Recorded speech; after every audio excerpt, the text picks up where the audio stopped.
이동이 시작됐습니다.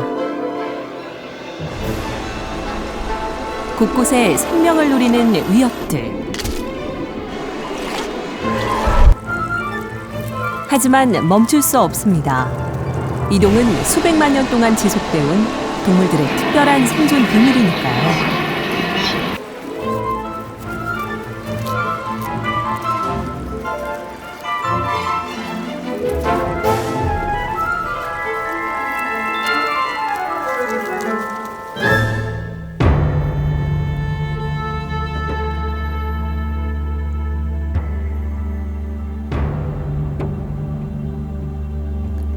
지난 46억 년간 지구는 태양계 형성과 함께 지금까지 단 한 차례도 쉬지 않고 스스로 돌며 태양 주위를 끊임없이 공전하고 있습니다.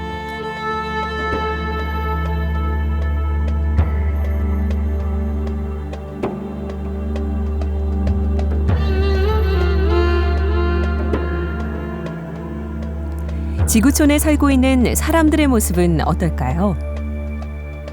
학생, 직장인, 자영업자, 이주 노동자 또는 정치 경제적 자유를 찾아 먼 길을 떠나는 난민까지 우리는 끊임없이 어디론가 이동하고 있습니다. 이동의 양과 속도가 과거 어느 때보다 많아지고 빨라진 지금 이동은 인간만이 보여주는 속성일까요?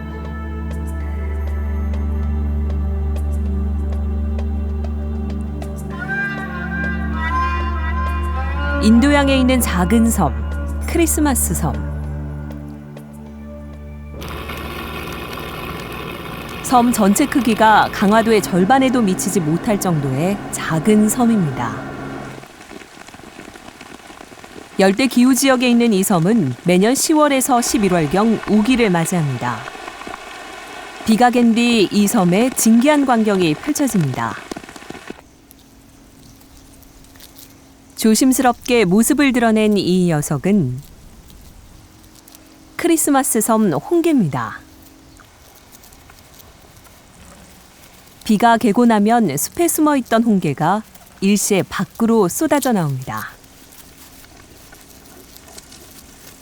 홍게는 이 섬에 살고 있는 14종의 육지개 가운데 가장 대표적인 종으로 그 숫자는 자그마치 1억 마리가 넘습니다.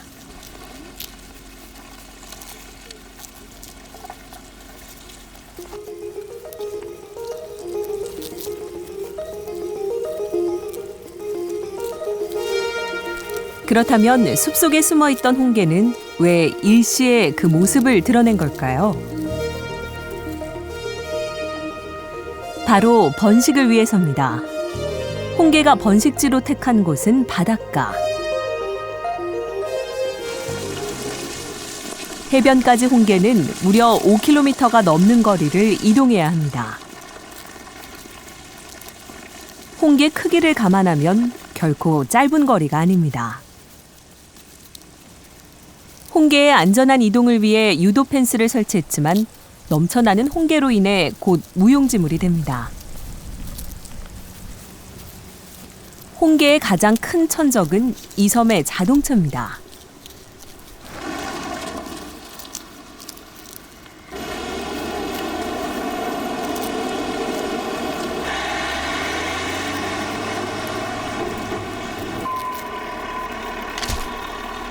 결국 희생양이 나오고야 맙니다.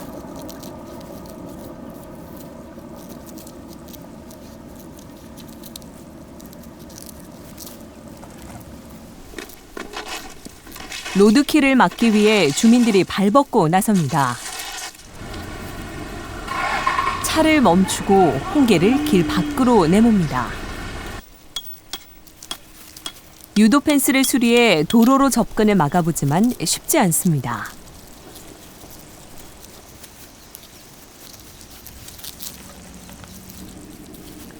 결국 홍게의 안전한 이동을 위해 자동차 길을 봉쇄합니다.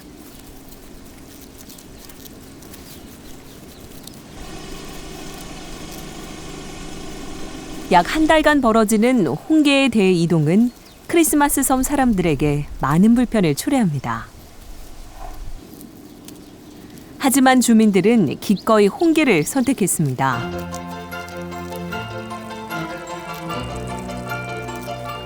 주민들의 배려 아래 숲속의 크리스마스 섬 홍게는 무사히 도로를 건너 바다로 향합니다.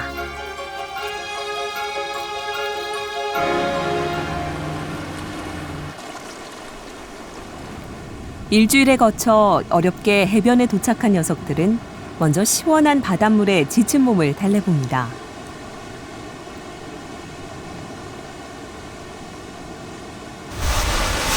그리고 낮의 더위를 피해 서늘한 그늘에서 밤이 오길 기다립니다.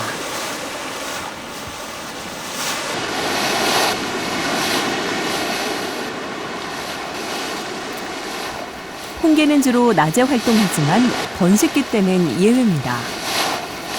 함께 이동해온 암소는 이곳에서 짝짓기를 합니다. 한 마리의 암컷이 품은 알은 무려 10만 개.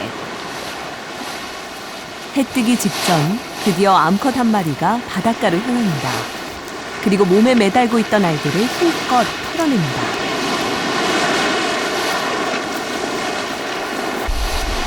암컷들은 밀물이 시작되는 시점에 맞춰 일제히 알을 털어내기 시작합니다.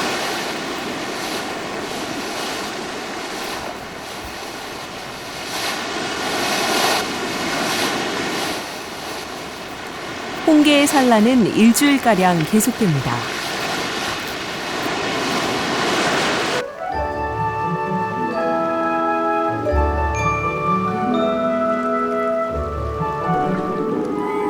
알들은 바닷물과 만남과 동시에 바로 부화합니다. 새우처럼 생긴 유생들은 한 달이 지나 겨우 개의 모양으로 변합니다. 새끼 개의 크기는 겨우 5mm. 이제 새끼 홍게는 부모가 왔던 길을 따라 숲으로 이동합니다. 숲속까지 가는데 걸리는 시간은 약 9일. 새끼 홍게는 깊은 숲속의 바위지대나 나뭇가지를 찾아 그곳에서 3년가량 머물며 성장합니다. 그리고 3년 후 부모가 했던 그대로의 방법으로 바닷가로 긴 여정을 시작할 것입니다.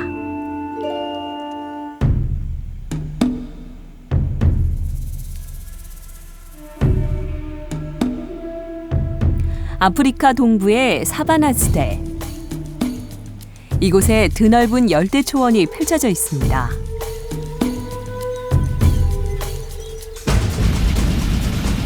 세렝게티 대초원을 가득 메운 한 무리의 동물이 발견됩니다.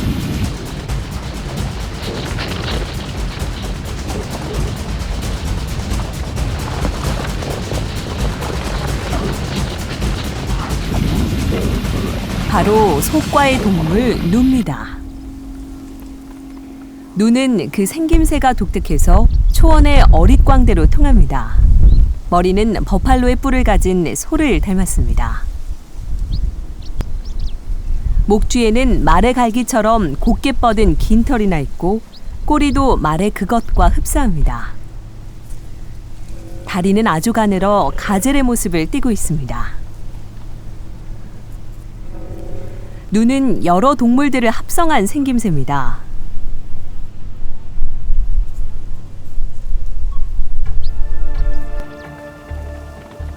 누는 무엇보다도 장거리 이동의 선수로 잘 알려져 있습니다. 탄자니아의 세렝게티와 케냐의 마사이마라 지역. 이곳이 누의 주된 활동 무대입니다.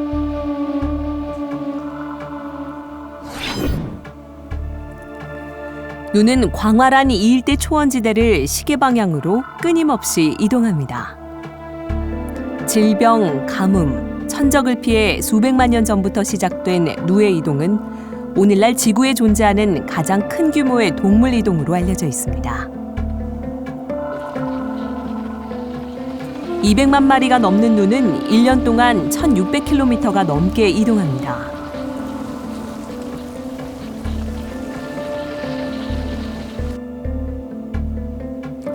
누의 이동을 가로막는 가장 큰 복병은 강입니다.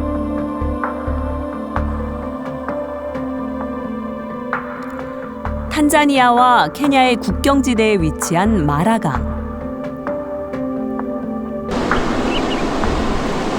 우기가 시작되는 케냐 쪽에서 흐르는 이 강은 7월에서 8월이 되면 수량이 불어나기 시작합니다. 누는 불어난 마라강을 건너 케냐의 마사이마라 초원으로 가야만 합니다.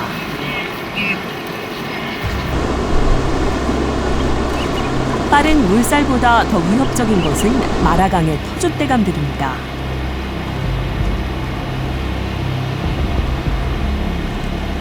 특히 악어는 누에게 있어 공포의 존재입니다. 망설이는 누떼. 잠시 후 선두의 용감한 녀석들이 과감히 몸을 던집니다. 이어 눈치 보던 녀석들이 일제히 강으로 달려듭니다. 대규모 도하 작전이 시작됐습니다. 누는 집단의 힘을 이용해 천적의 위협으로부터 자신의 몸을 보호합니다.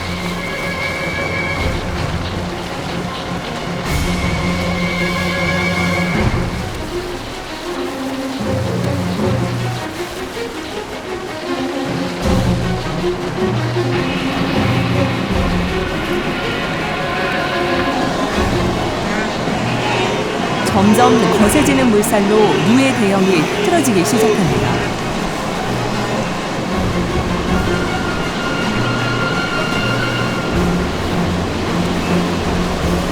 필사적으로 노력해보지만 결국 무리에서 낙오하는 녀석이 생겼습니다. 이 기회를 놓칠 리 없는 악어.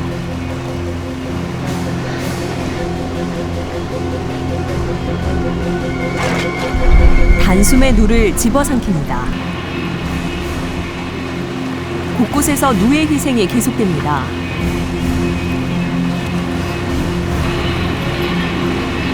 아직 강을 건너지 않은 누떼는 좀 더 안전한 하류로 이동해봅니다.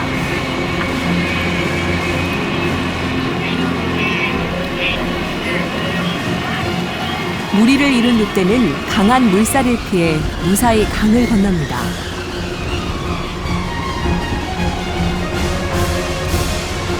하지만 마지막 관문이 기다리고 있습니다. 가파른 절벽을 기어 올라야만 합니다.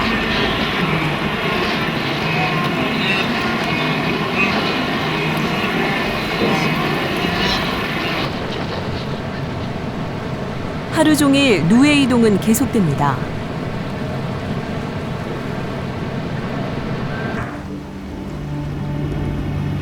곳곳에 널브러진 사체는 누의 이동이 결코 쉬운 일이 아님을 증명합니다. 그렇다면 누는 왜 이런 어려운 이동을 선택한 것일까요?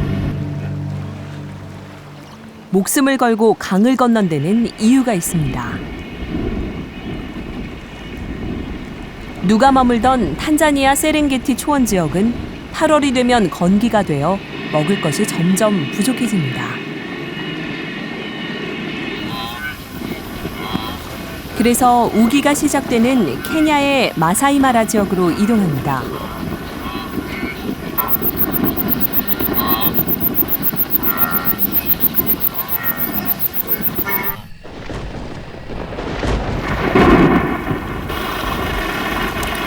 마침 이동해온 마사이마라 지역은 본격적인 우기가 시작됐습니다. 누떼는 유동도 하지 않고 단비를 온몸으로 받아냅니다.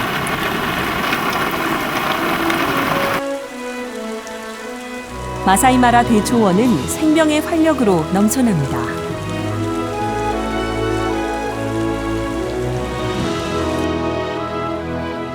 누는 이곳에서 약 2달 정도 머물며 번식을 위해 몸을 만듭니다.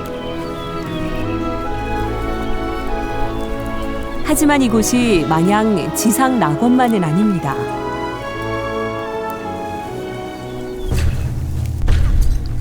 초원의 맹수들이 항상 누를 노리고 있습니다.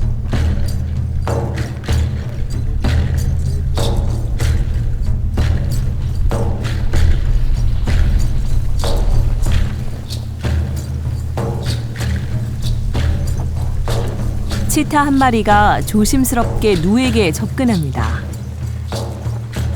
치타는 주로 단독 사냥을 하는데 사냥할 땐 최고 속도가 시속 110km에 이를 정도로 아주 뛰어난 단거리 선수입니다. 하지만 가젤의 다리를 가진 누도 만만치 않은 실력을 보여줍니다. 1차 사냥에 실패한 치타, 다시 먹잇감을 찾아봅니다. 이번엔 가장 어린 누를 겨냥해 추격해봅니다. 결국 누의 뜀밥질을 압도합니다.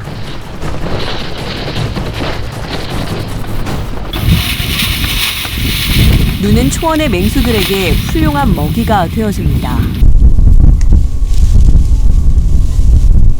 특히 이 시기 마사이마라 초원에서 어린 새끼가 있는 사자 가족에게 누는 없어서는 안 될 존재입니다.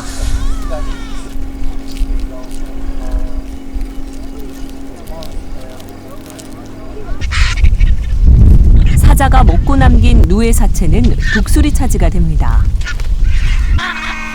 죽은 동물을 먹고 사는 독수리에게 누의 사체는 훌륭한 영양 공급원입니다.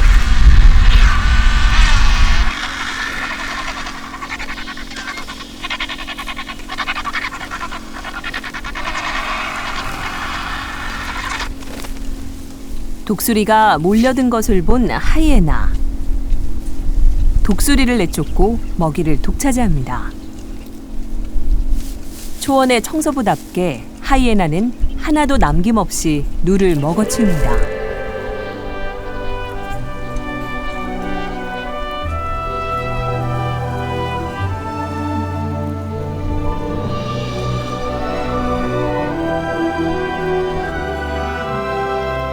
누는 자연이 던져준 시련을 이동을 통해 극복했습니다. 하지만 누의 이동은 종족 번식만을 위한 것은 아닙니다. 언제나 누가 지나간 자리는 또 다른 생명들의 생존으로 이어졌습니다.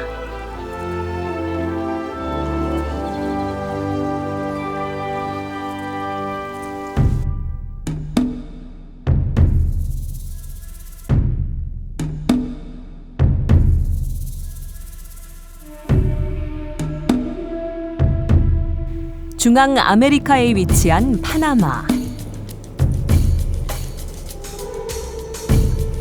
이곳 열대림 숲은 발 디딜 틈 없이 빼곡하게 나무로 들어차 있습니다.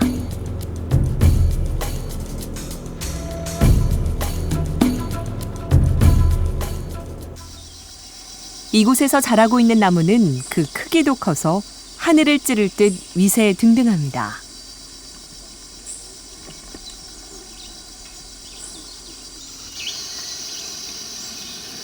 정막이 흐르는 이 숲 한가운데 아주 작은 움직임이 포착됐습니다.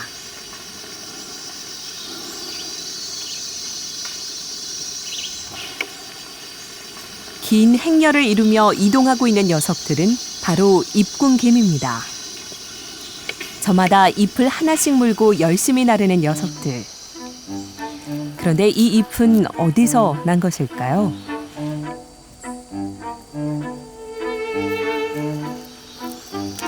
바로 커다란 식물 잎을 잘게 자른 조각잎입니다. 주로 잎을 자르는 녀석들은 젊은 일꾼개미입니다. 이 개미가 강하고 예리한 날을 가질 수 있는 이유는 턱에 있는 풍부한 아연 성분 때문입니다. 하지만 턱을 자주 사용하고 나이가 들다 보면 이가 점점 무뎌져 쓸모없게 됩니다. 그러면 이 늙은 일꾼개미는 잎을 자르는 직종에서 은퇴해 짐꾼으로 직종을 바꿉니다. 결국 원래 있던 날에 10%도 못 되는 무뎌진 날을 가진 늙은 개미들은 잎을 운반하는 일에만 종사합니다. 노화로 인한 문제를 잎군개미는 이렇게 슬기롭게 해결하고 있습니다.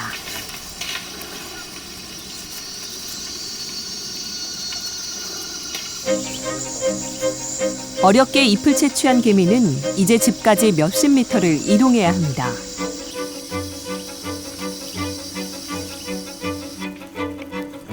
그렇다면 어렵게 채집한 나뭇잎은 어떤 용도로 쓰이는 걸까요?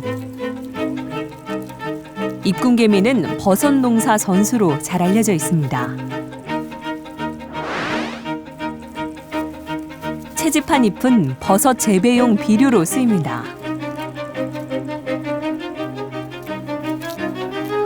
버섯을 기르는 녀석들은 입궁개미 가운데 그 크기가 가장 작은 개미들로 구성되어 있습니다. 이 녀석들은 운반개미들이 가져온 잎을 다시 잘게 잘라 버섯이 잘 자랄 수 있도록 골고루 버섯균에 공급합니다.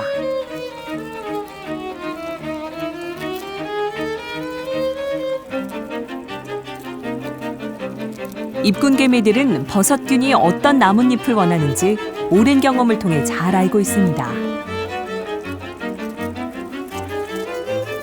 곰팡이의 생리를 잘 이해하고 충족시켜줌으로써 버섯이 주는 혜택을 되돌려받는 입궁개미. 오늘도 입궁개미는 버섯 농사를 위해 분주히 움직이고 있습니다.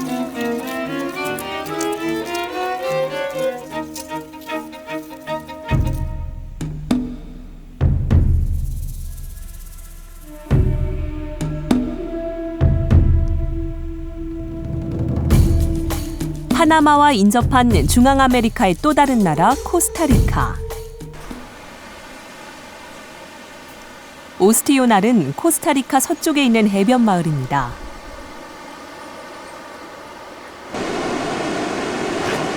이곳의 해변은 태평양으로부터 끊임없이 밀려오는 파도를 온몸으로 받아냅니다. 해마다 7월이 되면 이 해변에 신비한 일이 벌어집니다.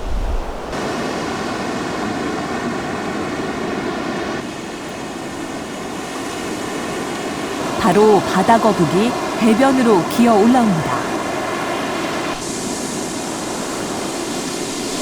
시간이 지날수록 점점 그 숫자는 많아져 어느새 해변을 가득 메웁니다. 바다거북이 이 해변을 찾은 이유는 번식을 위해서입니다. 매년 12월까지 바다거북은 집단으로 이 해변을 찾아와 알을 낳습니다.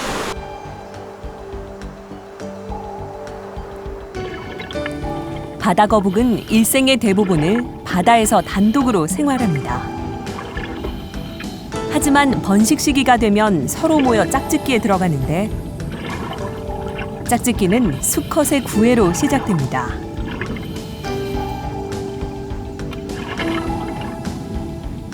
암컷은 여러 마리의 수컷과 짝짓기를 하고 수컷들의 정액을 몸에 간직했다가 알을 낳을 때 사용합니다.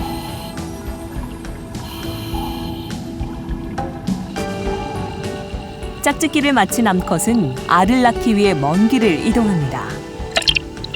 때에 따라서는 수천 킬로미터를 이동해야 하지만 바다거북은 자신이 태어났던 곳을 정확히 다시 찾습니다. 어떻게 정확히 위치를 찾는지는 아직도 베일에 감춰져 있습니다. 다만 과학자들은 바다거북이 지구자기장을 이용하는 것이 아닌가 추측할 따름입니다. 해변을 오르는 녀석들은 모두 암컷입니다. 물 밖에선 지구 중력으로 인해 한 발짝 움직이는 것조차 쉽지 않습니다. 하지만 암컷은 최선을 다해 해변을 오릅니다. 어느새 해변은 알을 낳기 위해 자리 잡은 바다거북들로 만원입니다.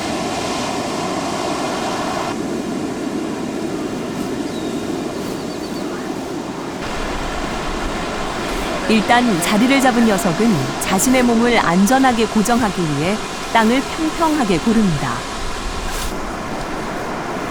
그리고 뒷발을 이용해 알을 낳을 구멍을 조심스럽게 파냅니다.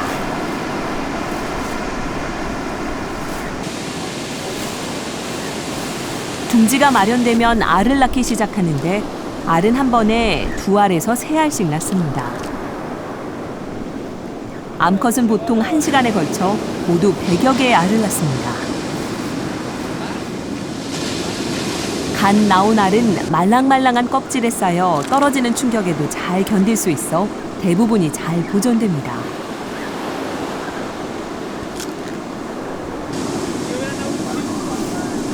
알을 모두 낳은 어미는 뒷발로 모래를 뿌려 알을 잘 덮습니다.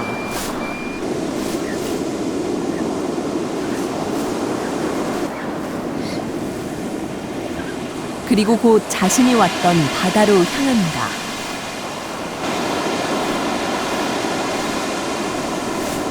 보통은 바다거북이 일시에 해변에 오르지만 뒤늦게 도착하는 녀석도 있습니다. 지각한 녀석은 서둘러 산란터를 찾습니다. 하지만 더 이상 새로운 산란터가 없는 상황. 이미 알을 낳아놓은 곳을 다시 파헤칩니다.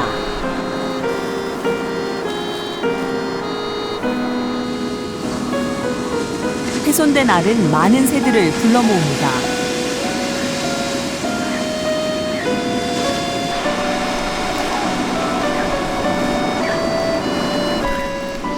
곁에서 지켜본 이구아나도 포식 행렬에 동참합니다.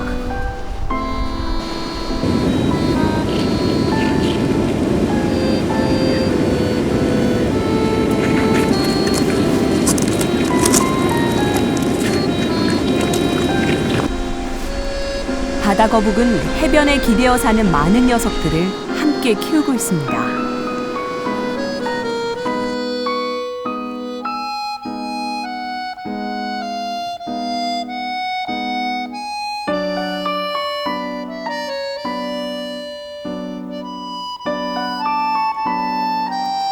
바다거북이 해변을 떠난 지 2달이 흘렀습니다.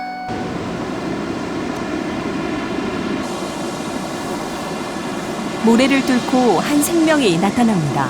새끼 바다거북입니다. 60여일 만에 알에서 깨어난 바다거북은 모래 속에서 며칠을 더 머무다가 일시에 형제들과 모래를 밀치고 세상 밖으로 나옵니다. 아직 앞도 제대로 분간하기 어려운 새끼 거북. 하지만 어디로 향할지 본능적으로 알고 있습니다. 바로 밝게 빛나는 수평선. 자, 이제 바다로 돌진입니다. 몸에 수분이 마르기 전에 서둘러야 합니다.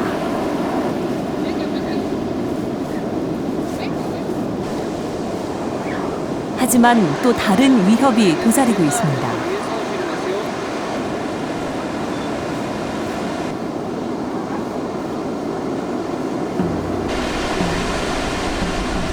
열심히 뛰어봤지만 결국 새의 먹이가 되고 맙니다.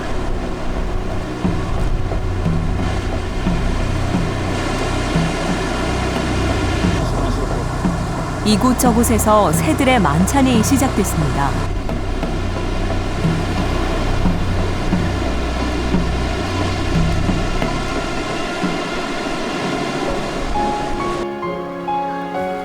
천 마리의 새끼 거북 가운데 오직 한 마리만 살아남는다고 하지만 그래도 새끼 거북은 이동을 멈출 수 없습니다.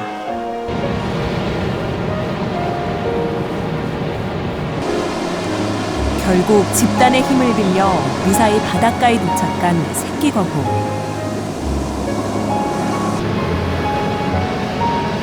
새끼 거북은 이제 안전하고 풍요로운 바다의 품에 안깁니다.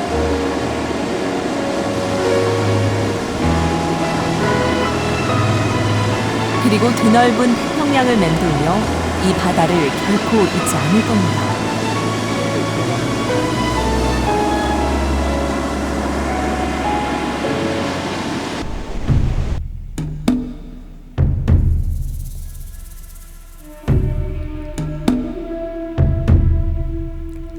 태평양과 접하고 있는 캐나다 서부 연안.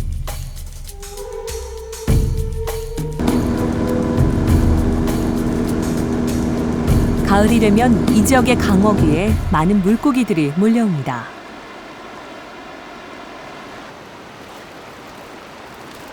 바로 연어입니다.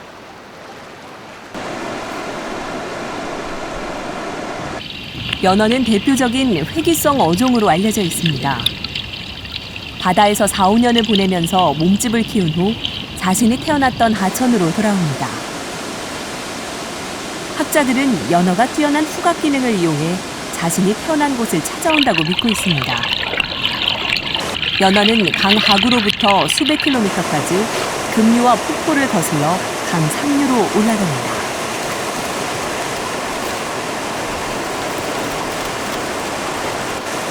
커다란 몸으로 점점 좁아지는 강을 헤엄쳐 오르기란 결코 쉬운 일이 아닙니다. 하지만 더 큰 위험은 다른 곳에 있습니다.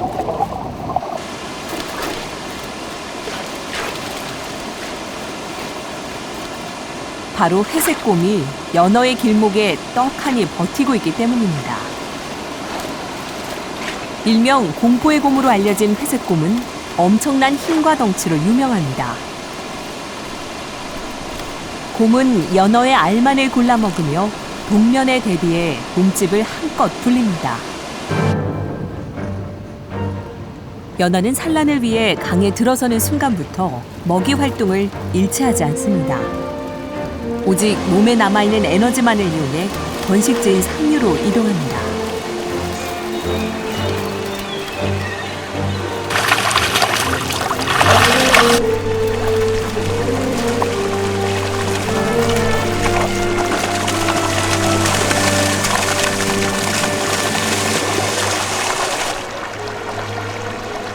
여러 날 고생 끝에 겨우 도착한 산란지.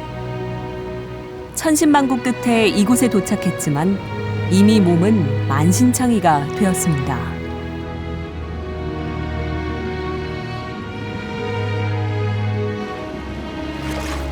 연어는 산란터로 20-30cm 정도 깊이에 물 흐름이 좋은 여울을 선택합니다.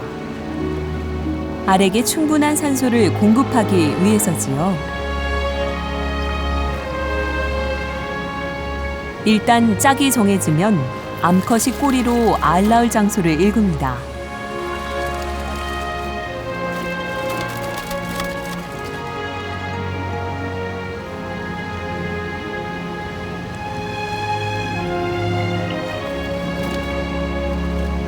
그리고 이곳에 3-4천 개의 알을 낳습니다. 암컷이 알을 낳는 순간 수컷은 정액을 방사해 알을 수정시킵니다.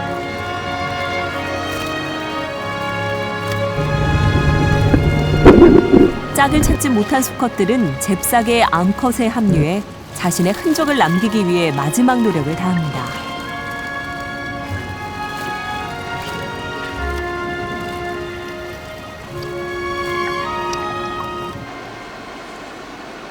며칠 후 격렬했던 물살엔 어느새 침묵이 흐르기 시작합니다.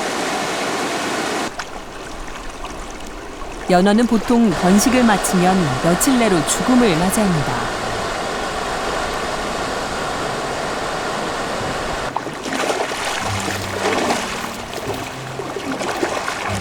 그리고 자기가 태어났던 바로 그 공간에서 영원히 자연의 품으로 돌아갑니다.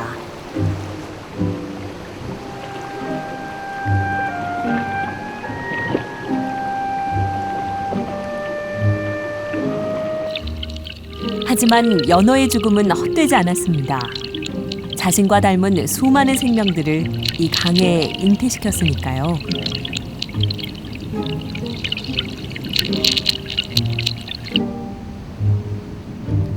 수정된 지 한 달이 지나 새끼의 눈이 형성되고 심장이 뛰기 시작합니다. 심장은 온몸에 피를 흐르게 해 생명의 활력을 불어넣습니다.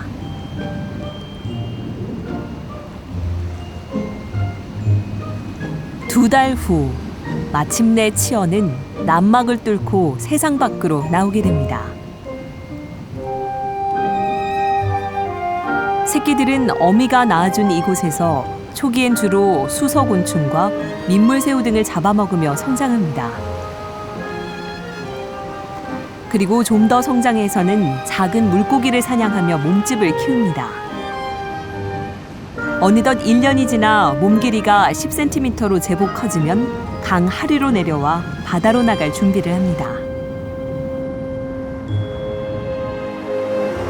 바다로 나간 새끼 연어들은 4년 후 어른이 되어 또다시 자기가 태어난 곳을 반드시 찾을 겁니다.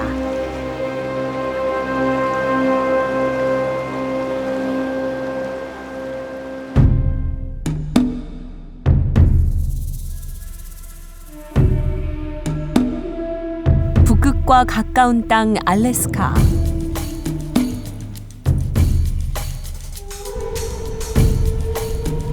일년의 대부분이 눈으로 덮여있는 이 땅에도 여름이 되면 활기로 넘쳐납니다.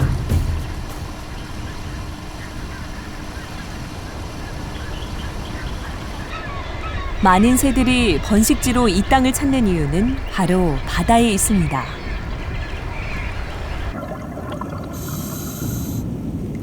일조량이 길어진 이곳 바다에 플랑크톤을 먹기 위해 수많은 물고기가 몰려들기 때문입니다.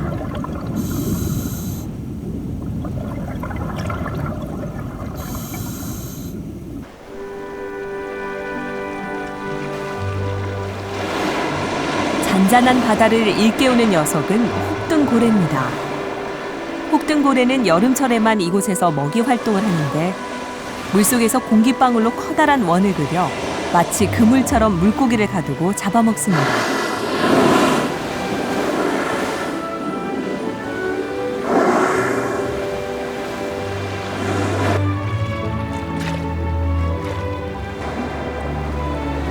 이곳을 찾는 또 다른 고래가 있습니다. 바로 귀신고래입니다. 귀신고래는 그 길이가 14m 정도고 몸무게만도 40톤에 이릅니다. 귀신고래는 여름이 되면 알래스카에서 주로 조개를 잡아먹습니다.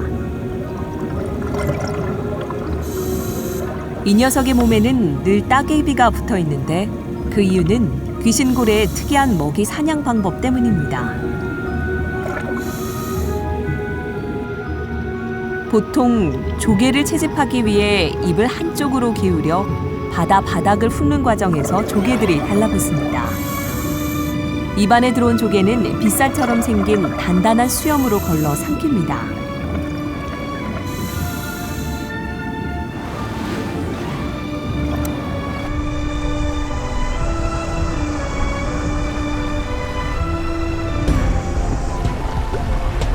(10월이) 되면 알래스카에 겨울이 찾아오고 이때 귀신고래는 먼 이동길에 오릅니다.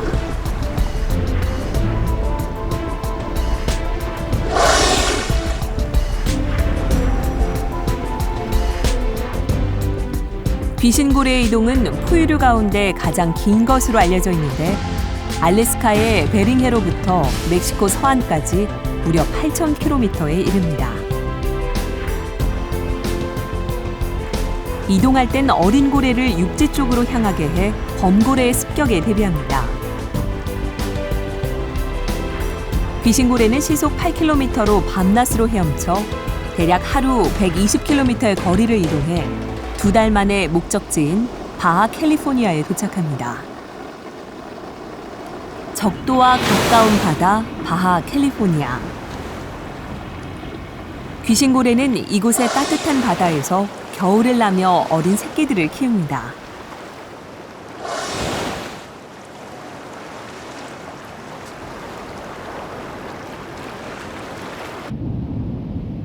특히 임신한 암컷은 이곳의 따뜻한 바다에서 출산을 합니다.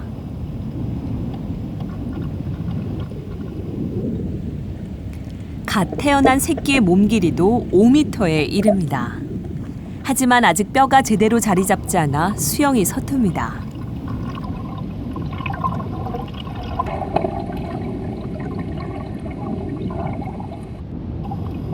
어미는 항상 새끼를 곁에 품고 다니며 새끼의 원활한 호흡을 돕습니다.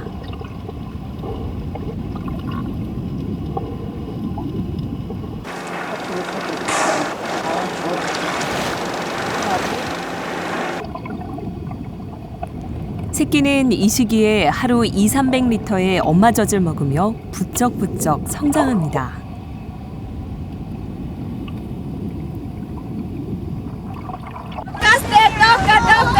북극의 추위를 피해 8,000km 거리를 달려온 귀신고래. 하지만 봄이 오면 이들은 또다시 북극을 향해 먼 거리를 이동해야 합니다.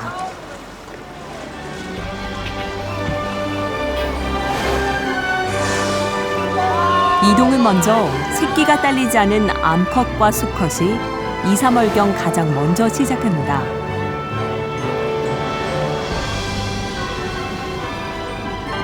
그리고 4월이 돼서야 어린 새끼를 돌보던 암컷이 새끼와 함께 가장 늦은 출발을 합니다. 장거리 여행을 처음 하는 새끼를 배려해서입니다.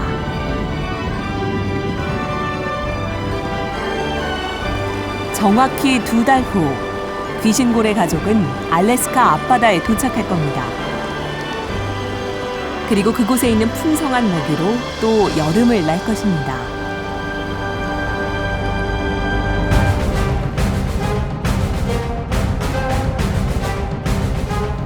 지구상에 있는 동물들은 저마다 생존 전략을 갖고 있습니다. 그 가운데 이동은 어마어마한 에너지를 필요로 하는 고통스러운 여정입니다.